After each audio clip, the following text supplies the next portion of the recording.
Good morning, good afternoon, and a very warm welcome to all of you joining us today from around the world. Thank you for being with us for the launch of this important cross-country review of climate adaptation laws and policies. We know many of you are dialing in from different time zones, including colleagues in Vietnam, where it's, I think, already late in the afternoon. So we really appreciate your time and engagement. Today marks the release of a major piece of work which examines adaptation legislation and policy frameworks across 35 countries. The report identifies key trends, persistent gaps, emerging opportunities as nations try to keep pace with escalating climate risk. Over the next hour, we will talk you through the core findings, hear reflections from a distinguished panel of experts, and open the floor for questions and discussions. So with that, a few bits of housekeeping. There is a QA function where you can submit your questions, and I would highly encourage you to do so. And also, please be aware that the session is being recorded, and I think we will share the recording afterwards. So before we talk about the report, I just wanted to introduce the Zurich Climate Resilience Alliance. And I think we have a few background slides, yeah. Because this is the organization that actually has made this work and also today's event possible. LSE, in my team here at the Grantham Research Institute, has been a proud partner for several years now. And I'm really delighted about this collaboration and close engagement. It's a pleasure leading this important initiative here at the LSE. And the Alliance is a global multi-stakeholder partnership. It was established by Zurich Insurance and the Zurich Foundation. And it's really delivered in collaboration with leading international NGOs and also research institutions such as ourselves. The mission is, well, it's simple but urgent. It's really about strengthening the resilience of communities facing the growing impacts of climate change, and particularly in places where vulnerability is high and often resources scarce. So the Alliance brings together expertise across different fields like disaster risk reduction, climate adaptation, humanitarian response, development planning, and risk finance. But what makes it unique is really this integrated approach that it combines sort of evidence, scientific research, but policy engagement, and then most importantly, community level practice. And also looks at developing innovative financial tools, all in the context of reducing risk before disasters strike, and also in supporting long-term sustainable adaptation. The Alliance has, over the last decade and even longer than that, supported climate resilient development, I think, in more than 20 countries. Here you have a map, helping governments and communities identify risk, hotspots, and also embed resilience into their policies and strategies and investments. And I think this is where this new global review actually fits quite squarely with that mission that the Alliance has, to ensuring that the realities of climate risk on the ground really also inform strategies, laws, policies that shape adaptation all the way from local to national level. And I think this is why this piece of work that we're not going to be discussing comes really timely. And I think it's really a contribution to this aim to support stronger governance and better decision making, but also more effective responses to the accelerating climate risks that we all face. So with that sort of overview and introduction, I would now like to pass on to Tiffany, who's been one of the authors and heavily involved in this really important initiative. And together with colleagues Martina and Sarah, you're going to give us a bit of an overview, I think. Over to you. Thank you so much, Swenja, and good morning and good afternoon, everyone. I'll begin with just a brief overview of why we undertook this research and our main findings before I pass over to my co-authors, Martina and Sarah, who will dive into both finance, disaster risk management, and development. I think it goes without saying, and as Swenja just pointed out, climate impacts we all experience are intensifying in severity, in frequency, but we don't see gaps being filled in both adaptation finance and governance. And this is exactly what our report tries to speak to, despite the progress we've seen, especially in recent COPs, recent years on the global goal on adaptation. There is still limited comparative analysis of adaptation laws and policies to try and understand how countries are domestically embedding this into their laws and policies and governance frameworks. And this is particularly compared to mitigation, where, as we know, the tracking of emissions reduction targets and pathways is much clearer in this respect. So we try to identify across the countries trends in the adaptation laws and policies, gaps, but also importantly, opportunities to strengthen those domestic frameworks. And I think it's important to emphasize here that our aim is not just to count the number of policies, the increase in policy making, but to really understand how adaptation is being institutionalized across their governance systems. So what do we look at? We look at over 900 adaptation relevant national level laws and policies, and this goes across different regions, risk profiles, income groups, which is shown on the screen here. So East Asian Pacific, South Asia, and many others. Our data draws primarily from the Climate Change Laws of the World database, which is maintained by us here at Grantham Research Institute alongside Climate Policy Radar. We also complement this with government sources as well as UNFCCC reporting by countries themselves. We look at any national level law policy, which looks at policy objectives or measures relevant to either adaptation, disaster risk management, or resilience. And we categorize those by the degree of relevance, allowing us to capture a broad range of adaptation related policies, not just climate specific documents. I will emphasize here, though, is given our focus is on adaptation and vulnerability, we do have a larger proportion of emerging and developing countries in the data set. So about 28 of the 35, and the rest are in global north. I'll just minimize the speaker view so you can see this graph. Great. So what we do find is that, and on the positive side, adaptation policymaking has really accelerated significantly in recent years. So we see here on the right, 75% of these were adopted since 2015, and close to 50% of these are actually since 2020, so the past 5 years or so. You see two big peaks, so in 2016 and 2021, and these do relate partly to the NDC submissions that year, but also 5-year planning cycles, for example, for development plans, which are part of the data set. In general, we also find actually the framing of adaptation has had 3 distinct waves. So in the initial period, you do see much of it focused still on mitigation and emissions reduction.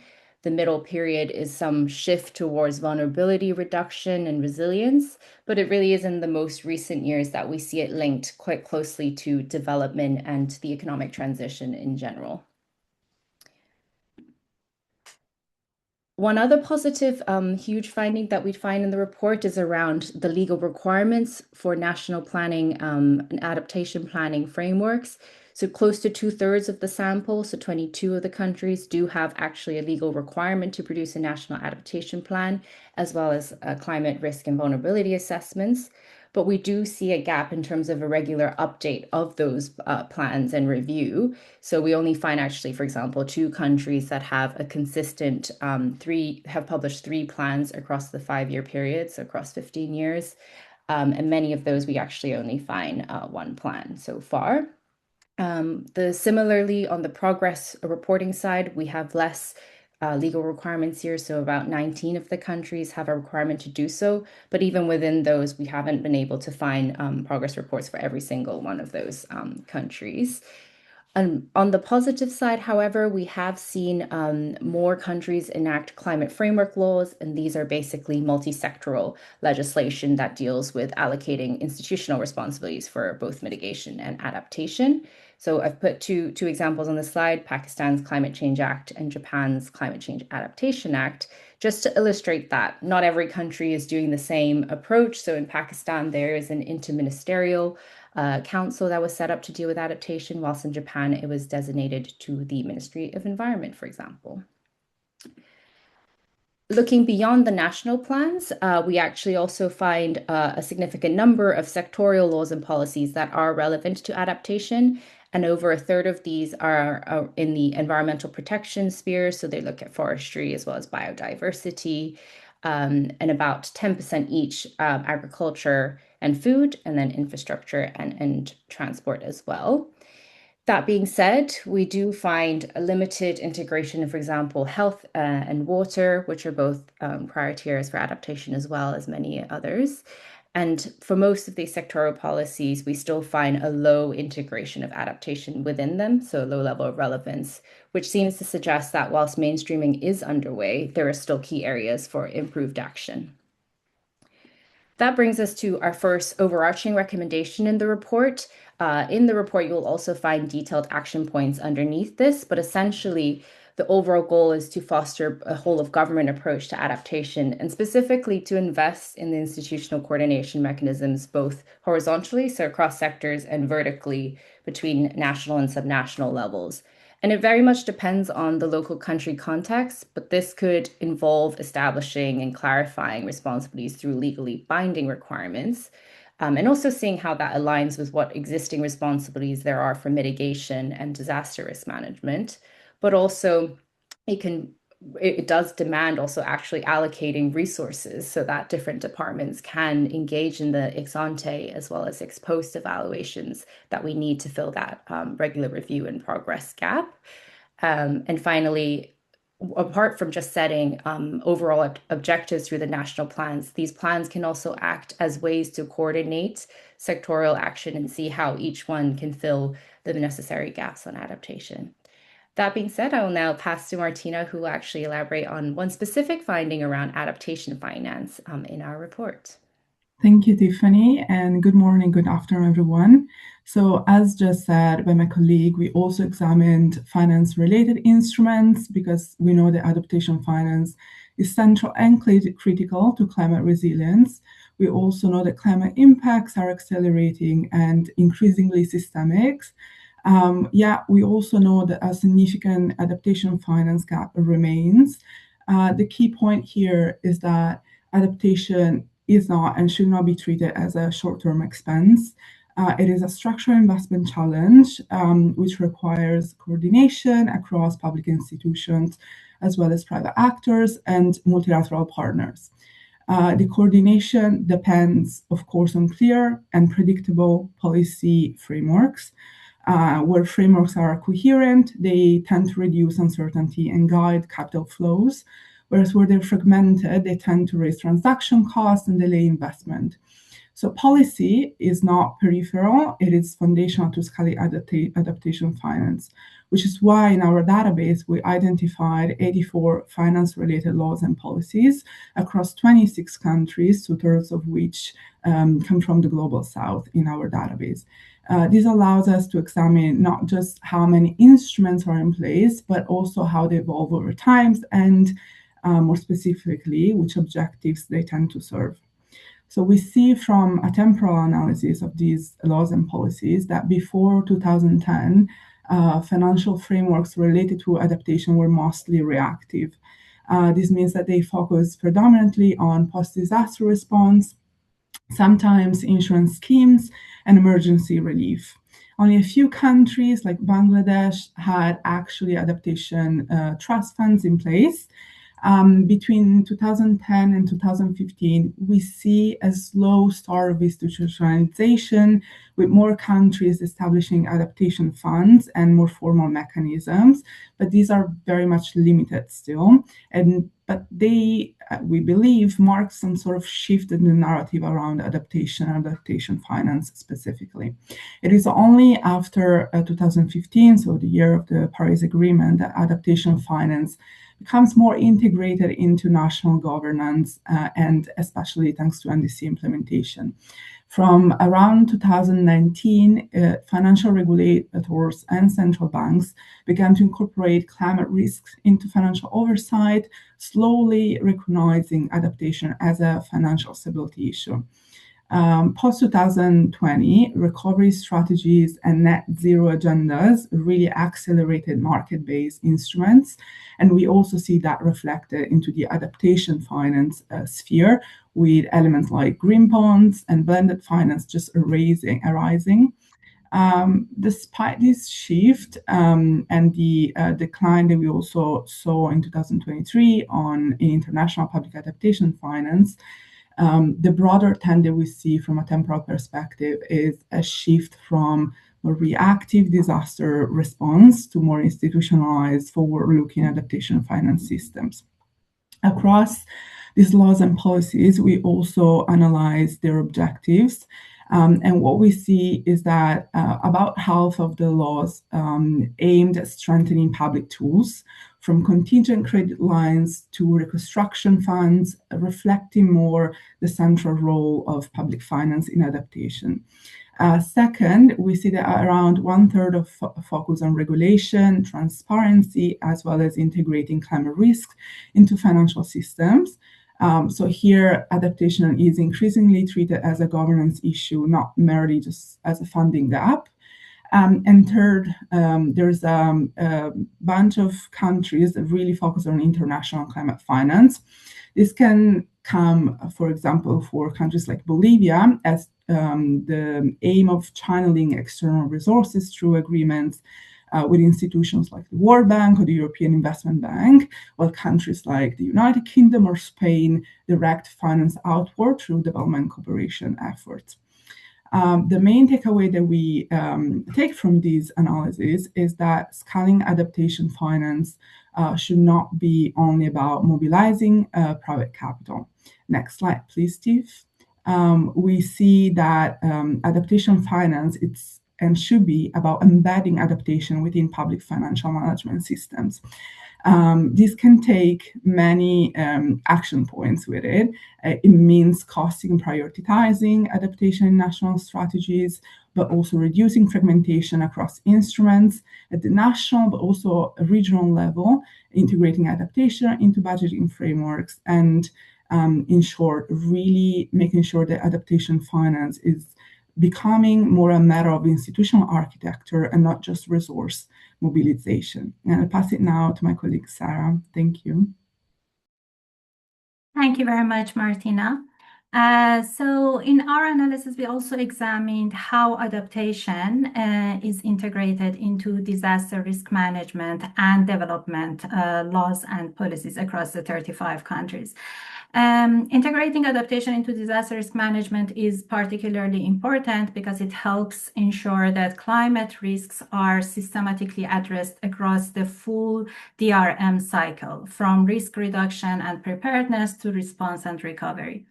And as already mentioned, we know that climate change is increasing the frequency and intensity of hazards, and therefore DRM frameworks need to move beyond managing historical risks and in fact start planning for future evolving climate risks, including emerging hazards. It's also important to integrate adaptation into national development strategies as it promotes more efficient use of resources, reduce the risk of maladaptation, and especially in highly vulnerable countries, it ensures that development gains we are making today will not be undermined by future climate impacts. Next slide, please. In our analysis, we can actually see a shift, particularly since 2015, from response-focused DRM laws and policies toward more comprehensive ones that include prevention, preparedness, recovery, and resilience building, which is a positive point. However, about half of the DRM laws and policies we reviewed still give limited attention to climate change and future risks, which may actually indicate a continued focus on managing current disasters rather than preparing for climate-altered hazards. When it comes to development planning, integration is stronger in the global south. About 1/3 of the development plans we identified integrate adaptation at a significant level. And interestingly, all of them are from 13 global south countries. Most of them clearly link adaptation to poverty reduction, inequality, and social well-being, which shows how closely climate vulnerability and socioeconomic disparities are connecting in these countries. That said, there is still a clear gap in gender equity and social inclusion. Only 13 out of 35 countries have a relevant GESI, which is gender equity and social inclusion related law or policy that addresses adaptation. Next one. So here are our key recommendations for integrating adaptation across DRM and development. We recommend that both existing and new DRM frameworks need to explicitly recognize future climate risks and adopt a forward-looking resilience approach. This particularly means, for example, embedding climate risk assessment and vulnerability assessment, as well as the national adaptation priorities of countries into their DRM regulatory frameworks. Financing for adaptation and disaster risk management must also be better aligned so that investments can reinforce one another. Investments on adaptation and DRM can reinforce one another. Beyond risk management, adaptation should also be seen as a driver of economic transformation instead of the opposite. As we know, adaptation is not only about avoiding loss, but also generating social and environmental co-benefits. And therefore, it can explicitly contribute to the broader adaptation goals of countries. And finally, policies must adopt a gender-sensitive and inclusive lens to address compound vulnerability and ensure resilience building efforts, ensure that these resilience building efforts reach those most at risk. So this was a summary of our report. This is still an ongoing project. We are still working. We will be working on the phase 2 of our analysis, which will be focusing on 15 alliance countries, all from Global South. And we will be working more on enabling conditions for adaptation implementation. To what extent the laws and policies from these countries are addressing enabling conditions. For example, addressing the roles and responsibilities, coordination, finance, participation, public participation, aspects related to data and knowledge, and etc. We will be also focusing specifically on multi-hazard dimension, which is an important area for the Alliance, and integration of national and subnational governance, which came out as an important area among our country teams within the Alliance. We are expecting an outcome by the end of summer 2026 this year, and we also very much welcome any feedback on how you think this research can be useful for you. And yeah, you can also find the link to the report here, and my colleague also shared the link in the chat box. Recording will also be available, and you can also reach out to us if you have any question. With that, I hand over to Swenja. Well, thank you so much, Tiffany, Martina, and Sarah for this presentation, but more importantly, for your excellent work and for the report. It's been great collaborating with you on this. And I remember our long discussions about what is adaptation and which policies to be in scope and how to navigate terminologies, DR, risk transfer, adaptation planning. I think anyone who works in this space knows that it's often difficult to identify also who within government owns adaptation, and also actually what the aims and objectives are, with adaptation also being multifaceted, and how we can track policies and implementation. And I think so your report sort of touches on quite a lot of these important aspects, and let's hope it gets the recognition it deserves. Usually I would invite the audience now to ask questions. Well, I am inviting you because we have this question and answer function where you can please type in any burning questions you have. And we'll come back to those at the end where we have a time allocated. But I'm now extremely delighted that we have been joined by 3 experts who've kindly agreed to share their views and reflections, and maybe also give a bit of a sense for where next and what to make of these findings. And these 3 experts are Alina Averchenkova, who's a distinguished policy fellow and the lead for governance and legislation at the GRI, so a good colleague. And she leads governance and legislation research and engagement with lots of policy and decision makers worldwide, I think. I think you had previously worked with KPMG and the UNFCCC and bring a huge amount of wealth into this. So we'll hear from you in a minute. And then we have Debbie Hillier, who's also a member of the Zurich Climate Resilience Alliance, so a good friend and collaborator there. You're actually the head of the Zurich Climate Resilience Alliance program at Mercy Corps, and you're also Mercy Corps' UNFCCC policy lead. So usually we can find you at COPs. But I think you have a huge amount of expertise. I've been working in this space for, well, probably almost 25 years or around 25 years, and roles at Oxfam and Oxford Policy Management. So thanks for agreeing to give us your reflections. I know you've been involved in the scoping of this through the Alliance, so very happy to have you here.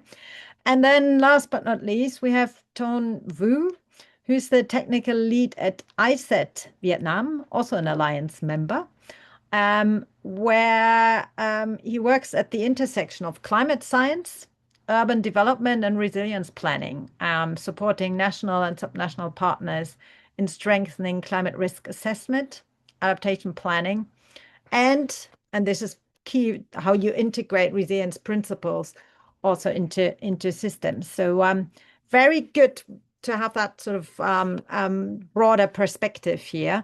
And I know we also had hoped to be joined by Hammill from the International Institute for Sustainable Development, but unfortunately she couldn't join us today.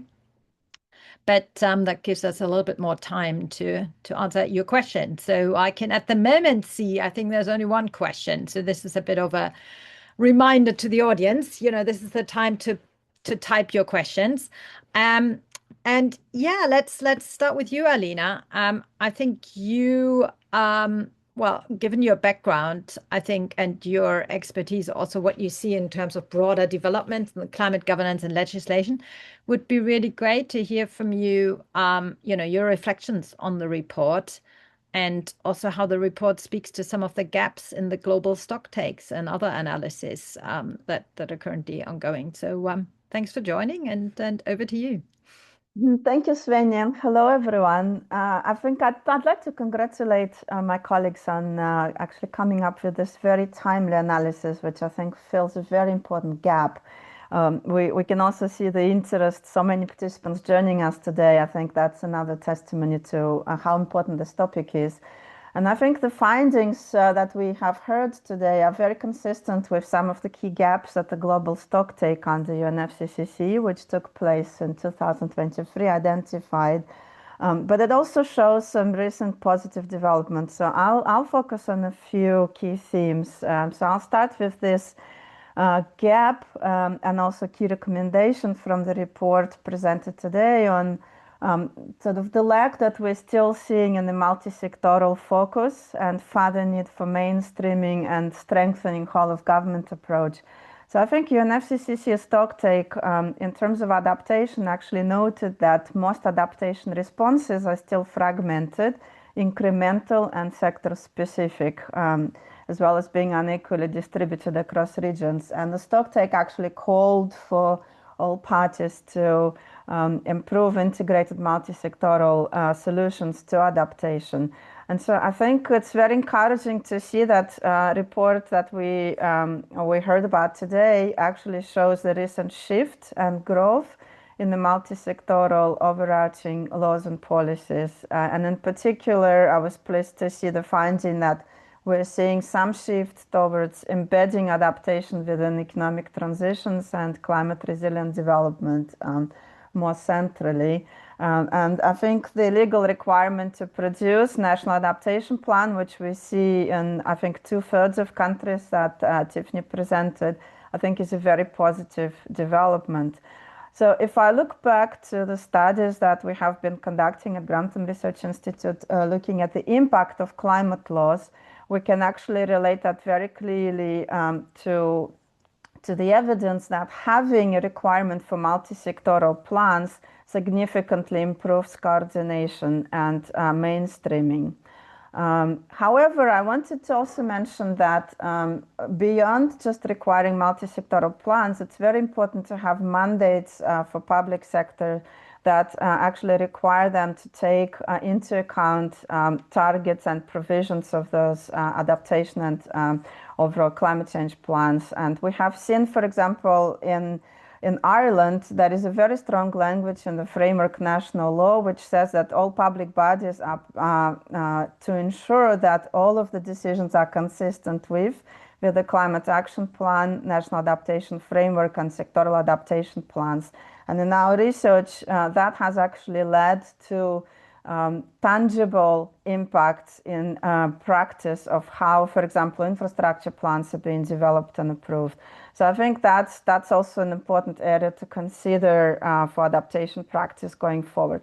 Secondly, it would be important to understand what is the impact and how subnational governance is addressed and national adaptation laws and sectoral laws. Again, we have seen from previous research that framework climate change laws that include explicit requirements for local authorities and regional authorities to take into account national climate change goals actually have tangible impact on action on the ground. And in the context of adaptation, that's particularly important because I think quite a lot of adaptation actually is at the local level. And finally, I was quite worried about the gap that the report identified in terms of accountability and reporting. The finding that only half of countries have a legal requirement to publish reports, and only half of those have regularly published such reports. Again, our research shows that having accountability and reporting requirements has a major impact on effectiveness of climate action. And in that context, in particular, an important element of climate governance we have identified is independent climate advisory bodies, such as, for example, UK's Climate Change Committee, which have a role to be a credible, non-politicized expert body, which, for example, in the UK is tasked with doing an independent assessment of UK climate change risk and also progress reports on adapting and preparing for climate change. And I know, Swenja, you actually are a member of such a body, so it'll be interesting in Q&A to discuss that. We are seeing, however, internationally that most of councils are focusing on mitigation so far. There are very few countries which also have independent expert advisory bodies addressing adaptation. I think that's a very important gap to consider. I think that's all I have time for right now, but very happy to come to some of these points in the discussion, and congratulations again on an excellent report. Well, thank you so much, Alina. And yeah, I was going to mention the UK example because as a member of the Climate Change Committee, we're tasked with regularly checking progress on adaptation as well as on mitigation. And so every 2 years, we look at policies, progress, and but also implementation. And I think this is the key point. I always get frustrated when, we're still talking about, do we have the right policies and plans, let alone are these being implemented, and I think that's a reflection where, I think we're getting much better in terms of policies and plans, but I'm getting also really concerned about lack of, progress on implementation. But yeah, let's come back to that maybe later, because I think one aspect, Debbie, that we've been collaborating on also in the Alliance is adaptation finance, and how, how this analysis of adaptation laws and policies can also support the adaptation finance agenda. It would be good to hear from you where you see this report helping, but also what further research might still be needed. So over to you, Debbie. Brilliant. Thanks very much. And yeah, just to say, this is a great study. I think it provides a further proof point that adaptation is moving from something rather niche, perhaps 20 years ago, to an issue which is now being institutionalized through laws and policies. So the foundations are there. What we're not seeing enough of yet, as you've just said, Swenja, is implementation. And one of the key barriers to that, of course, is finance. So it's clear that the laws and policies on adaptation need to be both mainstreamed and standalone. And I just want to address those briefly in turn. So in terms of mainstreaming adaptation, particularly I think into development plans, and again, this is mentioned earlier, so mainstreaming it into development plans and sectoral plans to make sure that adaptation and its finance is brought into the daily business and priorities of government. Because if it stays within the fairly narrow operating space of the Ministry of Environment, say, then implementation won't get very far. And as one example of that for Mercy Corps' work, in Central Java in Indonesia, we've been working with provincial and local governments on adaptation approaches around coastal flooding. This work has gone really well, and we've now got a watershed approach incorporated into the 5-year midterm development plans of Central Java Province and Pekalongan City and Pekalongan Regency. So really incorporating adaptation into development plans, I think is really important. So adaptation needs to be mainstreamed, and it also needs to be standalone as well. We need these laws and policies standalone to provide the clear focus and prioritization, and to bring all the relevant actors and institutions together. And as one example from Mercy Corps' work in Nepal, we've been working with the provincial government in Madhya Province. As you perhaps know, Nepal is very federal, so laws and policies have to happen at all levels. So we've been working in Madhya Province, and that's now formally committed to allocate 5% of sectoral budgets to disaster risk reduction and adaptation.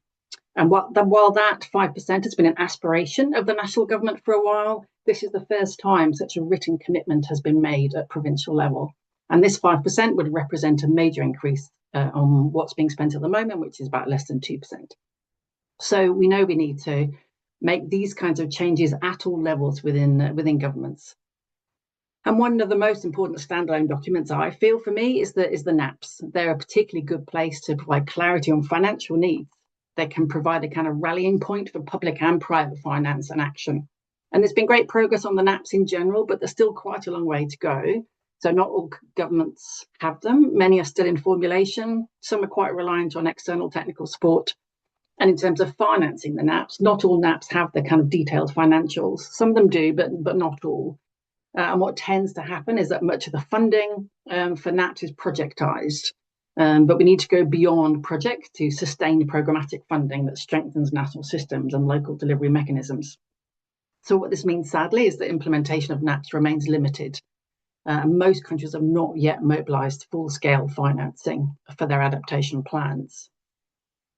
And just briefly, I want to look at laws and policies through the lens of the sources of financing.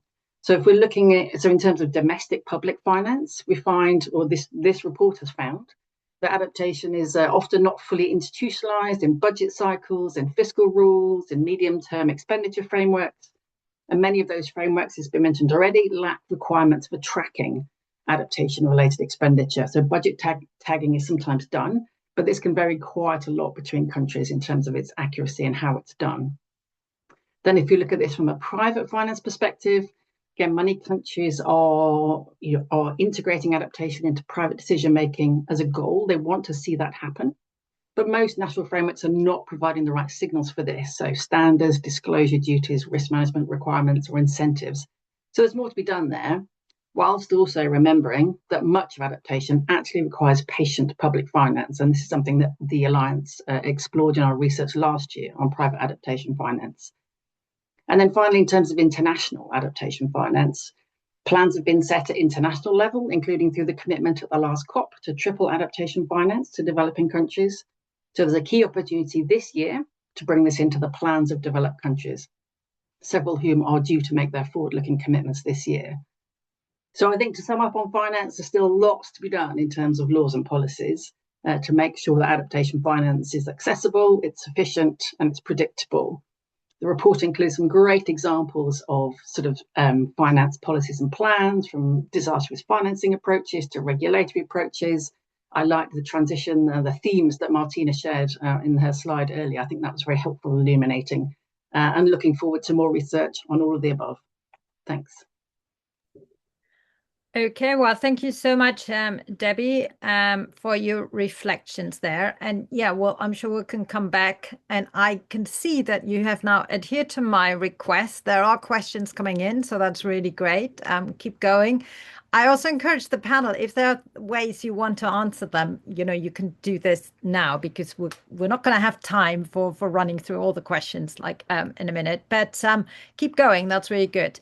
So now I'm really pleased, Toan, that you could join us, and thanks. I don't know what time it is in Vietnam, but hopefully it's acceptable.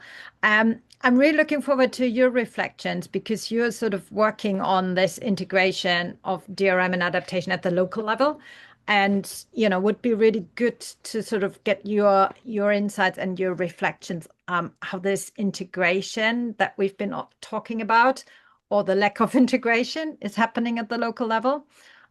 So over to you, and yeah, thanks again for joining us. Thank you. Thank you again for the invitation. It's my pleasure to join the event. And today I would like to share with you a few reflections on the mainstreaming adaptation aspect of the report, based on our practical experience on the ground in Vietnam. As you may know, Vietnam is widely recognized as one of the countries most vulnerable to climate change. The annual climate-related disaster losses are estimated at around 1 to 1.5% of the country's GDP. And in response to that, Vietnam has significantly strengthened its policy framework. And as the report highlighted, Vietnam is among the countries with the largest number of adaptation-relevant laws and policies. And today in Vietnam, adaptation is not only a legal requirement, but increasingly embedded in core development frameworks. For example, the planning law requires climate consideration to be integrated into national and provincial development plan. The urban development program in response to climate change promote climate resilient urban planning. On paper, integration appears very comprehensive. However, as the report also indicates, the growth in laws does not necessarily translate into effective implementation. And in practice, mainstreaming often remains procedural rather than transformative. And I would like to share some,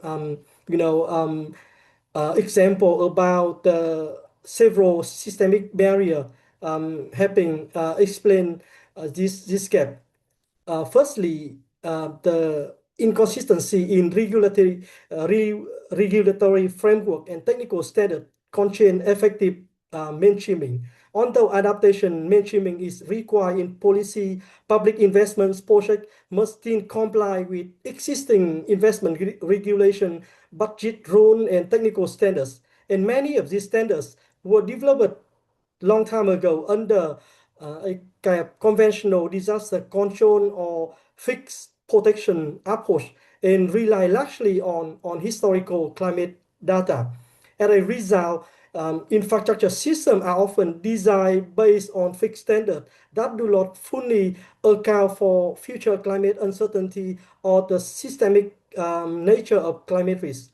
For example, in a recent urban development project that I was involved, we found that flood resilient infrastructure design according to current standards would already be insufficient to cope with today's rainfall intensity, without talking about future climate change.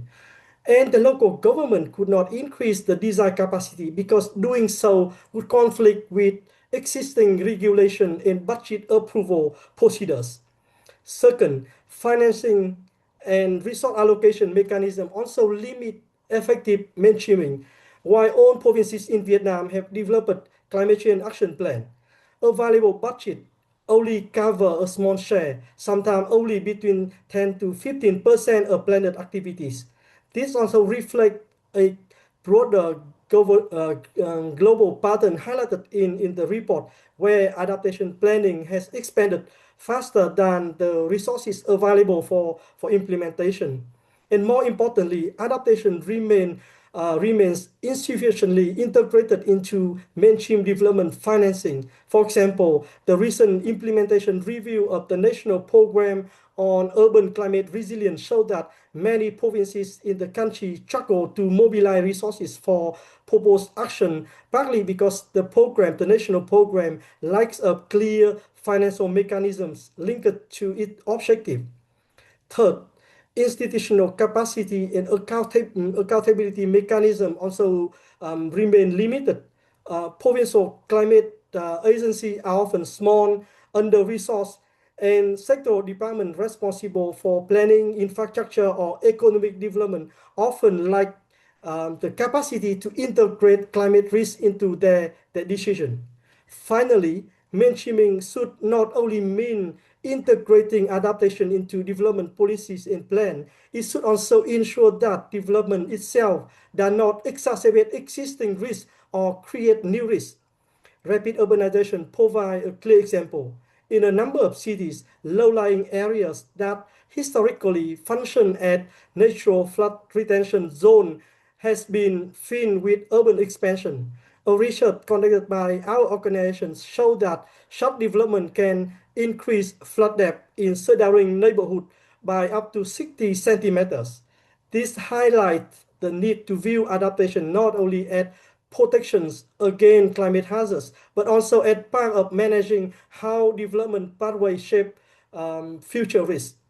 And in conclusion, adaptation is not mainstream when it simply appears in policy documents. It becomes real when climate risks reshape how development decisions are made. And this requires systemic risk analysis, alignment between planning, investment, budgeting framework, and technical standards. And of course, stronger capacity at the local level.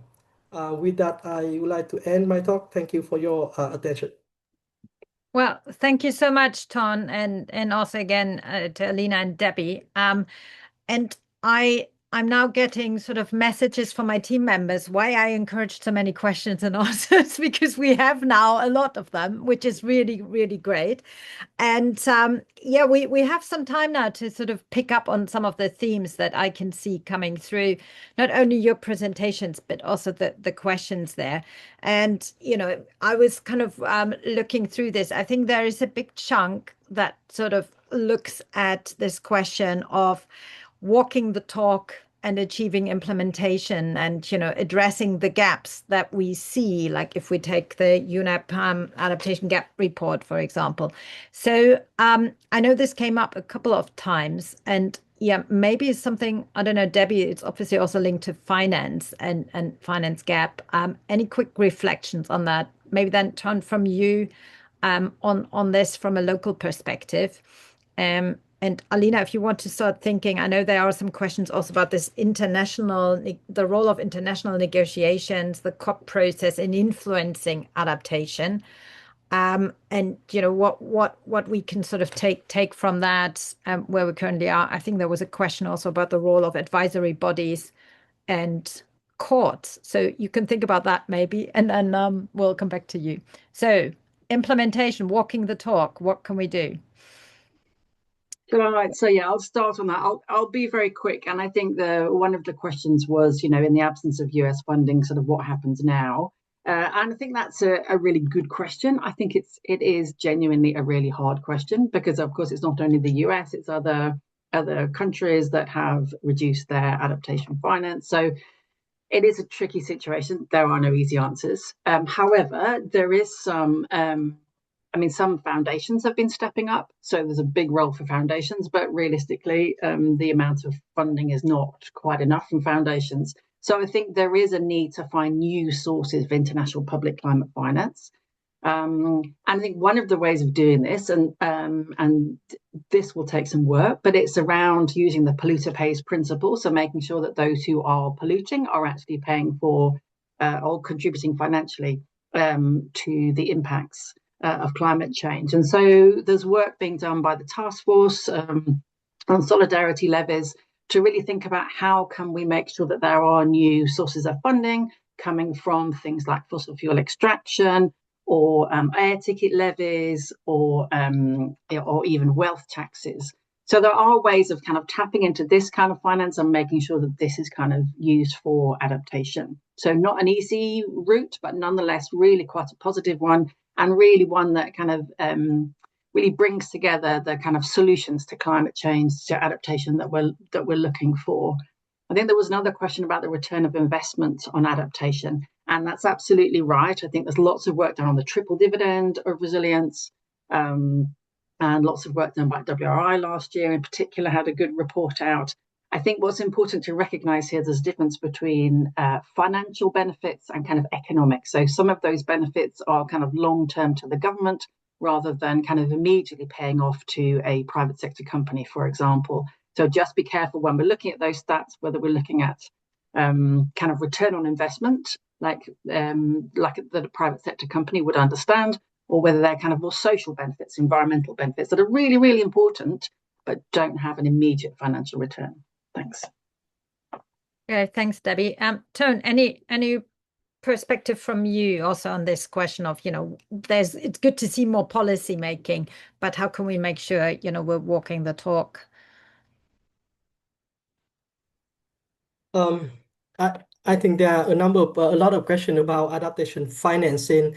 One point I would like to share is that with what happened in a number of developing countries, I think that although in the paper, in policies, on the approaches in theory look really comprehensive, systemic, but when it comes to implementation, a lot of people on the ground still follow a kind of conventional approach to adaptation. So a lot of adaptation projects and programs are designed based on this approach. So my view about adaptation financial gap is that, of course, countries, especially developing countries, need more financial resources. But for me, it's more important about how available resources is spent in a good way, in an effective manner. Because as I mentioned in my talk, a lot of major big investment projects on infrastructure adaptation, rely on only based on historical data, and it doesn't take into account the systemic nature of risk, or doesn't take into account multiple future scenario. So I think it's really important to look at how existing and available resources are used in a good way. The second thing is about how can we convince policymakers in investing more on adaptation, and what are the benefits. So I have been working with a lot of policymakers, both at the national and local level. And one of the key questions most of them always ask is, can you provide us with some kind of quantitative benefit of investing in certain project. So the question is, how can we, it's not always easy. Sometimes we can do, but it's beyond this economic benefits. So when with my experience, when we work with policy maker and decision maker, it's really important to come up with quantitative benefit of certain adaptation project in investment. Yeah. Okay, well, thank you very much.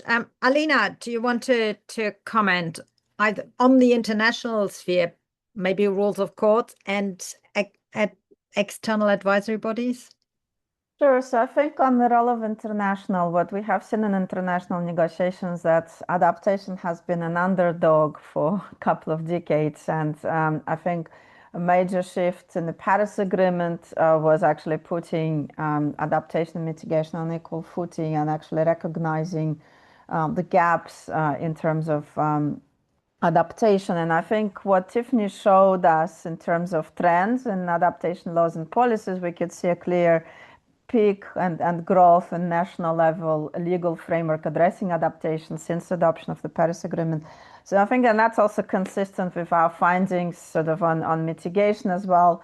International agreements serve as a very important signaling factor that actually drives national action. There are also legal requirements at the international level in terms of what needs to be included in NDCs and biannual update reports and other reporting requirements to UNFCCC. So that also pushes countries to pay more attention to adaptation and give some guidance on what kind of best practice in terms of key elements that need to be addressed is. I think there is a very clear link there. In terms of the role of independent advisory bodies, I see several questions there and sort of people asking about their role in improving coordination, but also improving accountability. So climate councils, independent climate councils, in an ideal case, they are composed of experts that are appointed not based on their political affiliation or representing a particular stakeholder group. They are experts in their particular area, which is key for climate change policy. And what that does, and again, if you look at the UK model, if the council is set up in a way that it has its own budget and it has actually a clear mandate to provide independent assessment of implementation of government policies, but also to input into the design of those policies and into the key targets, what that does, it depoliticizes to a large extent the debate, and it doesn't take politics completely away from it, but it provides a very solid basis, which then helps government departments and political parties to actually agree on the action forward. What it also does, it creates specific timelines. For example, if there is also a requirement for the independent expert report from the Climate Council to be presented to Parliament and for the minister in charge, say, of mitigation and adaptation to appear in front of Parliament, that creates a very clear accountability mechanism, a shaming factor if the government is not on track. There is scrutiny, very public process, the media is writing about it. So our studies clearly show that climate councils can improve accountability and transparency and actually help drive ambition in the national actions on climate change. And thereby it also has positive impact on coordination, although they are not bodies created to coordinate climate response. On the role of court, I think Tiffany might want to add because she works in climate litigation, but what we actually see across the different policy areas, climate litigation has been a massive driver again in accountability and ambition of climate action. We actually saw quite a lot of framework climate laws reformed towards more ambitious targets and more ambitious institutional frameworks following a major litigation suit at the national level. Obviously, in the ideal case, we wouldn't need to go to court, but when governments are not doing enough or not meeting the targets, that is now quite an effective remedy. But I leave it to Tiffany to provide more insight on that. Tiffany, very briefly. Yeah, just very quickly to kind of add one point. There is also a recent International Court of Justice advisory opinion last year, which makes it very clear that adaptation is also an obligation on states.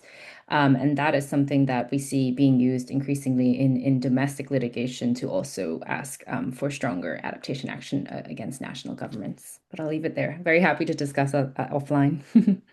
Okay, well, thank you so much. I will have a quick go, and I know that colleagues, Martina and Sarah, I think you've already also responded to some questions, like some of the technical questions. So, I'll encourage people to also have a look at the answered questions there. Thank you for doing that.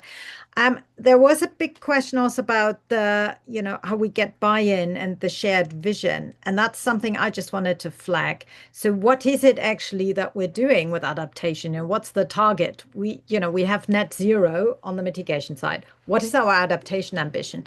And that's something that in the UK, as I said, I'm on the Climate Change Committee. And we are going to publish the first well-adapted UK report, which is basically an effort to define what does a well-adapted UK actually look like and how can we get there and what are the sort of targets. And I think that's a really important one in order to also track progress. I think someone asked this about how we monitor and track progress. Well, if we don't really have know where we're going, what our vision, what our shared. So it's not only difficult to get buy-in, but also to track. So watch that space. That report is coming out in May. There were a couple of questions also around role of central banks, supervisors, ministries of finance. This is up. It's a huge area. And I just want to flag that across the LSE and across Grantham, we're actually doing quite a lot of work on that. We're hosting the Coalition of Finance Ministers, or we're supporting the Coalition of Finance Ministers work in this space.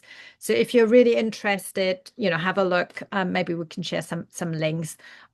We also have colleagues in the CTEX team who do a lot of work with central banks. So it's a really key issue because it also affects regulation and incentives.